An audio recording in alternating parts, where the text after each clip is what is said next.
কখনো তিনি ডিসি, কখনো ইউএনও, কখনো বা ওসি। 4 চাকার গাড়ি হাঁকিয়ে করেন চলাফেরা। সহজ সরল মানুষদের ফাঁদে ফেলে হাতিয়ে নেন নগদ টাকা। আর কেউ চাঁদা দিতে অস্বীকার করলে ভয়, ভীতি ও হুমকি থামকি দিয়ে নিজের উদ্দেশ্য হাসিল করেন বহুরূপী প্রতারক সাজ্জাদ হোসেন সাকিব। এতদিন সবকিছু ভালোই চলছিল প্রতারক সাজ্জাদের। তবে বিপত্তি বাধে সোমবার। রেজাউল করিম নামের এক মাটি ব্যবসায়ীর কাছে ডিসি পরিচয়ে চাঁদা নিতে আসলে হাতে নাতে ধরা পড়েন এলাকাবাসীর কাছে। মাটি ব্যবসায়ী রেজাউল করিম জানান, তিনি চুক্তি ভিত্তিক মাটি কাটছিলেন। মাটি কাটতে প্রশাসনিক কোনো ঝামেলা হবে না এই মর্মে ডিসি সাহেবের সাথে সমঝোতা করে দেওয়ার কথা বলে মনির হোসেন জুইস নামে এক ব্যক্তি।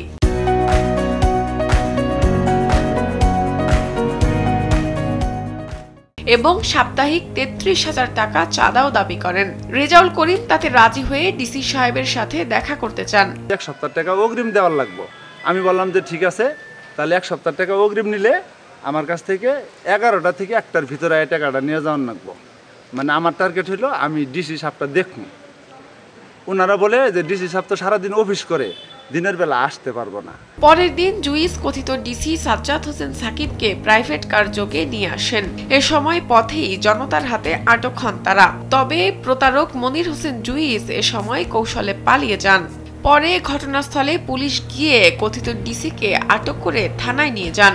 ঘটনাটি ঘটেছে জামালপুরের মেলান্দহ উপজেলায়। প্রতারক সাজ্জাদ হোসেন সাকিব জেলার ইসলামপুর উপজেলার মৌজাজাল্লা পাটানিপাড়ার সাইফুল ইসলামের ছেলে। এই ঘটনায় থানায় অভিযোগ দায়ের করেছেন ভুক্তভোগী রেজাউল করিম। তবে সেখানে কথিত ডিসি সাজ্জাদ সাকিবের আত্মীয় স্বজনরা এসে বিবাদে জড়ান। মামলায় স্বাক্ষর দিতে গেলে ভুক্তভোগীকে টেনে হিঁচড়ে বাইরে নিয়ে যাওয়ার চেষ্টা করেন তারা। মেলান্দহ থানার ভারপ্রাপ্ত কর্মকর্তা মোহাম্মদ শফিকুল ইসলাম জানান, প্রাথমিক অনুসন্ধানে ঘটনার সত্যতা পাওয়া গেছে। তদন্তে আরো কিছু নামও এসেছে। জুইসের বিরুদ্ধে আগেও চাঁদাবাজির অভিযোগ আছে বলেও জানান তিনি। তদন্তে আরো কিছু লোকের নাম এসেছে যাদের অনেক আইডেন্টিফাই করা যায় নাই, এবং মনির হোসেন জুইস নামে একজনকে পলাইয়া গেছে সেদিন। এবং এই সাজ্জাদ সাহেব যে আমাদের আটক আসামি, উনি তাকে পালিয়ে যেতে সাহায্য করেছেন। তো এই মনির হোসেন জুইসের নামে ইতিপূর্বেও আসলে একটা চাঁদাবাজি মামলা ছিল। তাকে আমরা গ্রেপ্তার সর্বাত্মক চেষ্টা করতেছি এবং অজ্ঞাতনামা আসামি যারা আছে তাদেরকে শনাক্ত করে দ্রুতই আইনগত ব্যবস্থা গ্রহণ করা হবে।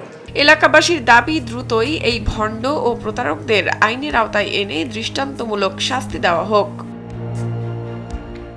শাহনাজ পারভীন, কালবেলা।